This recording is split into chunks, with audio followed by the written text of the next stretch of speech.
Bonjour à tous, bienvenue dans cette vidéo sur l'exercice sur l'arbre de Diane. Alors dans un premier temps, on va regarder l'énoncé. Sur l'arbre de Diane, on nous dit que dans un tube à essai, on verse un volume, V égale 5 ml d'une solution de nitrate d'argent, donc dans un tube à essai.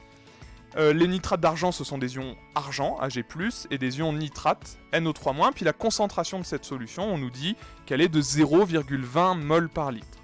On immerge partiellement un fil de cuivre, comme sur la photo, et la masse de la partie immergée est égale à 0,52 g. Donc ça, c'est la masse de cuivre immergée dans la solution de nitrate d'argent. Le fil de cuivre se recouvre progressivement d'un dépôt d'argent métallique, comme on peut voir sur la photo B, appelé arbre de Diane. Et la solution bleuit, due à l'apparition d'ions cuivre dans la solution. On nous donne l'équation de la réaction, on l'utilisera tout à l'heure, et puis la donnée ici c'est la masse molaire atomique du cuivre qui est de 63,5 g par mol. La première question c'est déterminer les quantités de matière initiale des deux réactifs, on les note comme ceci, N0 de Ag+, qui est la quantité de matière initiale, le 0 veut dire initial, d'ion argent, et donc la quantité de matière initiale de cuivre solide, N0Cu. Pour savoir comment calculer la quantité de matière d'ion Ag+, bien je vais regarder les données. On a le volume de la solution de nitrate d'argent, et puis on a la concentration de cette solution. Donc je vais pouvoir utiliser une relation de la boîte à outils du chimiste, qui est de N égale C fois V, donc ici la quantité d'argent Ag+, d'ion argent, est égale à C fois V. Je remplace par les valeurs, 0,20 c'est la concentration de la solution, fois 5 fois 10 puissance moins 3, c'est 5 ml en litres, et c'est égal à 1,0 pour respecter le bon nombre de chiffres significatifs, fois 10 puissance moins 3 mol. Je vais faire la même chose pour le cuivre, sauf que cette fois-ci je vais utiliser une autre relation, puisque j'ai la masse de cuivre immergée, donc la masse de cuivre qui va réagir, et j'ai la masse molaire du cuivre, la masse molaire atomique. Donc à ce moment-là, je vais pouvoir utiliser cette relation. La quantité de matière initiale de cuivre, c'est la masse de cuivre divisée par la masse molaire atomique du cuivre. Pareil, je remplace par les valeurs et j'obtiens 8,2 fois 10 puissance moins 3 mol. Question suivante, cette fois-ci il faut construire le tableau d'avancement de la réaction. Alors tout d'abord, on va compléter l'équation de la réaction sur la première ligne en faisant bien attention à mettre chaque espèce au-dessus d'une colonne. Chaque colonne, d'ailleurs, représentera la quantité de matière de l'espèce qui est d'au-dessus. Donc je vais nommer mes colonnes, je vais mettre un titre. La première colonne, ça va être la quantité d'ion Ag+, donc dans chaque case, j'aurai la quantité d'ion Ag+, au fur et à mesure de la réaction, état initial, intermédiaire et final. Pareil ici, la quantité de matière de cuivre, la quantité de matière d'argent et la quantité de matière de Cu2+. Tout d'abord, je commence par la colonne Ag+. À l'état initial, j'ai une certaine quantité de matière d'ion Ag+, qui est N0 Ag+. Donc je vais pouvoir le mettre N0 Ag+. À l'état intermédiaire, j'ai N0 Ag+, moins ce qui a disparu. Ici, ça va être moins 2X. Le 2 est dû au fait que le coefficient stoichiométrique de l'ion argent est 2.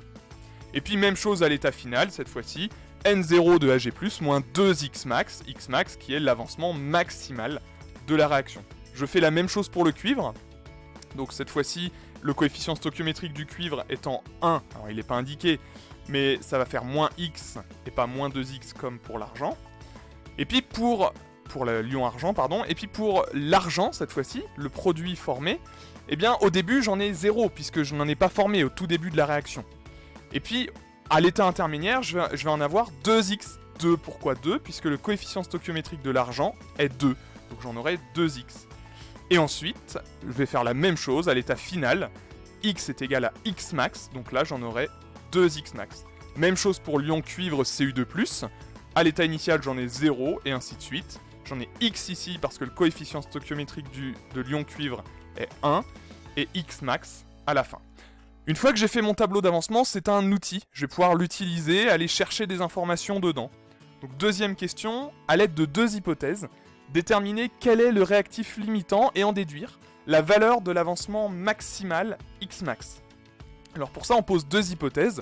La première hypothèse, ça va être que l'ion argent, Ag+, est le réactif limitant. Alors si c'est le réactif limitant, ça veut dire qu'il n'y en a plus à la fin de la réaction.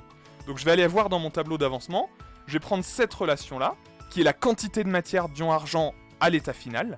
Si je suppose que l'ion argent est le réactif limitant, ça veut dire que tout ça, c'est égal à 0, puisque c'est le réactif limitant. Donc je vais mettre ça, N0 de Ag+, moins 2xmax est égal à 0, et puis je vais pouvoir en déduire la valeur de xmax, puisque je connais déjà la quantité de matière de l'ion Ag+, que je viens de calculer à la question précédente. Donc, je calcule, et ça donne que xmax est égal à 5,0 fois 10 puissance moins 3 mol. Je vais maintenant poser une deuxième hypothèse, c'est que le cuivre, cette fois-ci, est le réactif limitant. Alors pareil, je vais chercher dans le tableau d'avancement, et cette fois-ci, je regarde, si le cuivre est le réactif limitant, ça veut dire que tout ça, qui est la quantité de matière de cuivre à l'état final de la réaction, eh bien tout ça, c'est égal à 0. Donc ça, je vais le transposer, je vais mettre que N0 du cuivre moins xmax est égal à 0. Je connais la quantité de matière initiale de cuivre que j'ai calculée à la première question. Je peux donc en déduire la valeur de xmax qui est de 8,2 fois 10 puissance moins 3 mol. Et ensuite, je compare mes deux hypothèses. Alors, ce que je peux dire, c'est que puisque 5,0 fois 10 puissance moins 4 est inférieur à 8,2 fois 10 puissance moins 3, alors c'est l'ion argent, hein, on prend toujours la valeur de xmax la plus petite, alors c'est l'ion argent, Ag+, qui est le réactif limitant, et donc la valeur de xmax, c'est la valeur associée à l'ion argent, que j'ai fait dans l'hypothèse 1, xmax égale 5,0 fois 10 puissance moins 4 mol. Question 4, calculer les quantités de matière des espèces à l'état final. Ça correspond en fait à faire un bilan de matière. Donc j'ai remis les informations qu'on avait depuis le début de l'exercice, donc la quantité de matière initiale d'ion argent, la quantité de matière initiale de cuivre, et puis la valeur de xmax que j'ai calculée à la question juste d'avant. Et enfin, le tableau d'avancement que j'ai complété tout à l'heure. Alors premièrement, je vais calculer la quantité de matière de l'ion argent à l'état final. Donc NF, F pour final. Et là, je vais aller chercher dans mon tableau d'avancement eh bien, la valeur de la quantité de matière à l'état final de la réaction. Donc là, c'est N0 Ag+, moins 2xmax. Donc je remplace, hop, je transpose ici, N0 de Ag+, moins 2xmax. J'ai été chercher cette information-là dans mon tableau d'avancement. Je remplace par les valeurs. La quantité de matière initiale d'ion argent Ag+, je l'ai ici. Et puis la valeur de xmax, je l'ai remise ici, donc ça va donner 0 mol. C'est logique puisqu'on a dit que c'était le réactif limitant. Donc à la fin, il n'y en a plus. Hein. C'est le réactif qui a totalement été consommé à la fin de la transformation. Je vais faire la même chose pour le cuivre. Cette fois-ci, la quantité de matière finale de cuivre, je vais la chercher dans le tableau à cet endroit-là. Puis ça va me donner 7,7 fois 10 puissance moins 3 mol. Je fais la même chose pour l'argent solide. La quantité de matière finale de l'argent solide est ici, c'est 2xmax. Donc j'y vais, et là j'obtiens 1 fois 10 puissance moins 3 mol. Et puis enfin, dernière quantité, l'ion cuivre, Cu2+.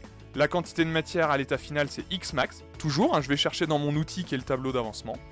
Et la valeur de xmax, je la connais, donc ça va faire 5,0 fois 10 puissance moins 4 mol. Ce qu'il faut bien retenir, c'est que le tableau d'avancement, en fait, c'est un outil pour aller chercher les quantités de matière, initiale ou finale, d'une transformation. Donc grâce au tableau d'avancement, quand je connais les quantités de matière initiale des réactifs, et quand je connais la valeur de xmax, je peux en déduire la quantité de matière de toutes les espèces à l'état final de la réaction. Voilà pour cette vidéo sur la correction de l'exercice sur l'arbre de Diane.